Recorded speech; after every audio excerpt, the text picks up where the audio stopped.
Alright, this has all happened really fast. One day we had no Apex triggers for the Hellcat Pro. Then all of a sudden, Apex posted that they were live on their website. I, of course, immediately jumped online and ordered mine. While I was on the website, I figured, what the hell? Extended mag release and takedown lever? Might as well add them to cart. Now, before we get this party started, let's get through some quick disclosures. Even though I mention the Apex triggers in pretty much every pistol video that I do, I have zero association with Apex. Have I tried to get them to send me products? Yes. Unsuccessfully, might I add. Actually, they didn't even respond to my email, so here I am paying out of pocket for all of these parts. No sponsorship, no commissions on any sales made through any of the links that I post down below. No early release on any upcoming products like, I don't know, the 10mm M&P trigger, and it's okay. I'm glad to do it. I'm happy to finally have these parts in hand and installed on the Hellcat Pro. In any event, regardless of whether or not I buy this stuff out of pocket or it shows up in the mail sent to me by the marketing department itself, I'm always going to tell it like it is. Alright, I want to get started with the extended mag release, and I didn't purchase this when they originally announced it. I found that the stock mag release worked just fine for me. I like its placement, I like the way it feels. Honestly, I am surprised at how well I like that mag release straight out of the box from the factory. Considering I was going to do the trigger upgrade, I figured, what the hell, I may as well do the extended mag release at the same time and just review all of these parts at once. So the question is, how do you improve a mag release that you're already happy with? Well, you wait for Apex to redesign it. No joke.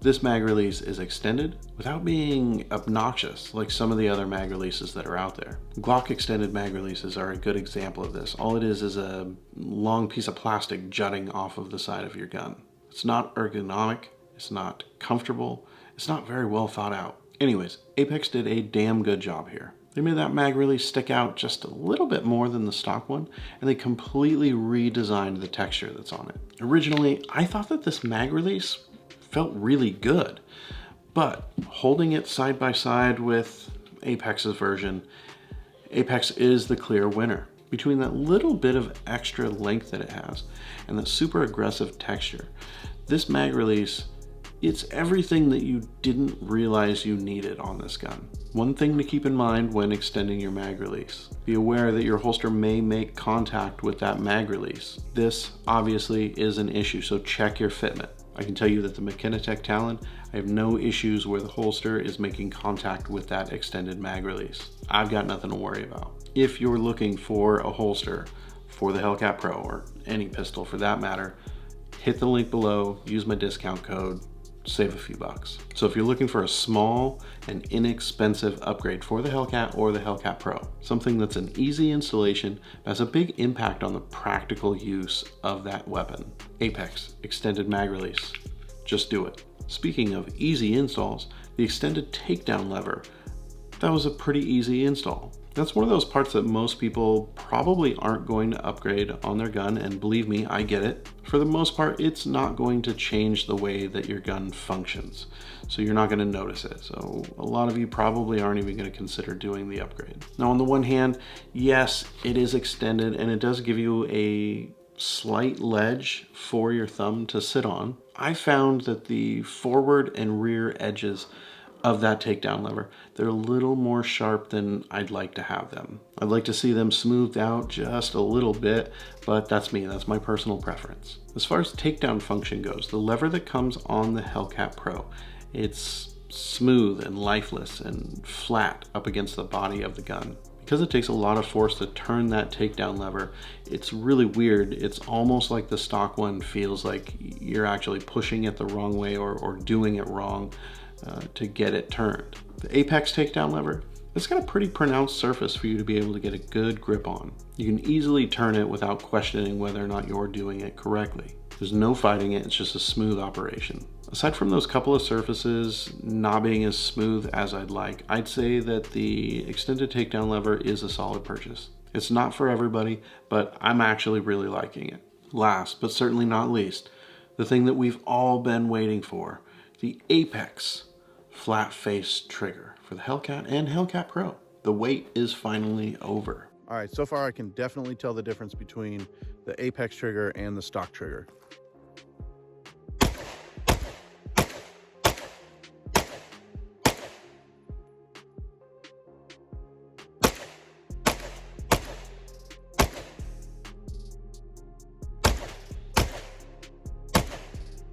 primary complaint that I had with the stock trigger was the shape of it, the feel on my finger. I would go to the range and I would throw, I don't know, 100 rounds, 150 rounds downrange, and I would seriously have a raw spot rubbed in the corner of my finger. That issue for me is 100% solved with the addition of the Apex flat face trigger.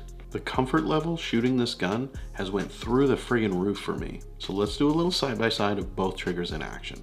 The two triggers do feel very similar. When you really get into it and compare them though, there are just slight differences. The take-up on this factory trigger, it's not horrible, but it's also not the smoothest.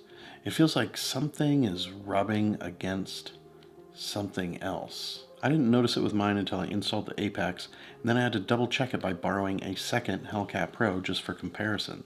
We can swap over and take a look at the Apex here. So the Apex, it feels smooth and buttery all the way through till you hit the wall, just like glass. There's no resistance there, there's no friction, it's just smooth, glass-like movement.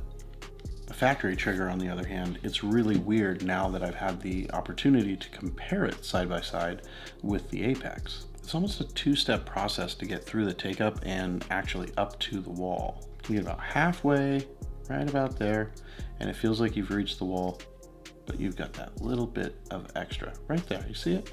It's not a smooth press all the way through. 1 and 2. 1 and 2.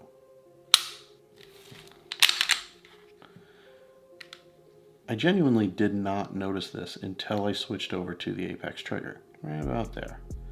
Right about there. It's a false wall right there. Not only is there a false wall, but it feels and sounds gritty.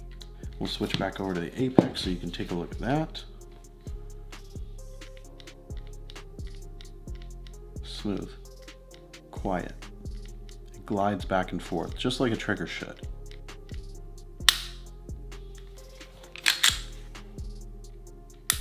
The wall with both triggers, it's nice and pronounced. The reset is great. Really the main difference between the two triggers is that the action with the Apex is so much smoother. As far as trigger weight goes, on my trigger gauge, I was getting roughly a ½ pound lighter with the Apex trigger. It's a slight difference, but it's enough that you can feel it. You know, this Apex trigger is not the same as the one for the M&P. That setup, that one is such a drastic difference between the Apex flat face trigger and the stock trigger that the Smith & Wesson comes with. It's impossible to overlook how big of an upgrade that is. With the Hellcat Pro, the stock trigger is actually pretty good. The stock trigger, it's just not comfortable.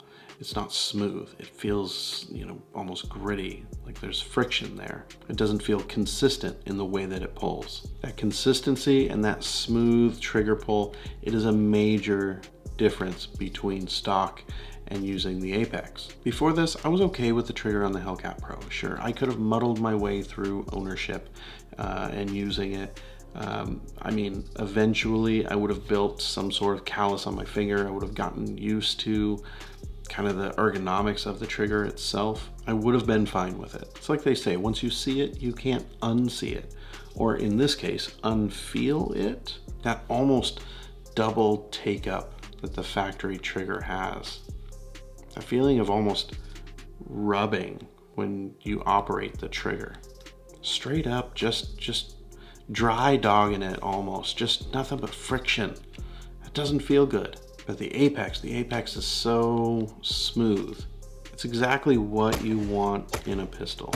Now, it may not be a night and day difference between the stock trigger the same way that it would be with your M&P, but I'm putting it on the list of absolute must-haves for the Hellcat and Hellcat Pro. It's smooth and consistent and frictionless function make it worth the upgrade. Add that to the slight decrease in trigger weight, the all-around better physical feel of the trigger. Hell, I'd say it should be the very first thing that you do when you get your Hellcat or Hellcat Pro home. Install that Apex. So look, you know I love the Apex family of products, I really do. This Hellcat Pro, it's already exponentially better than it was when it left the factory. The question is though, can it get any better? Is there anybody out there that wants to see me add the upcoming threaded barrel Apex is getting ready to release? Throw them comments down below and just let me know.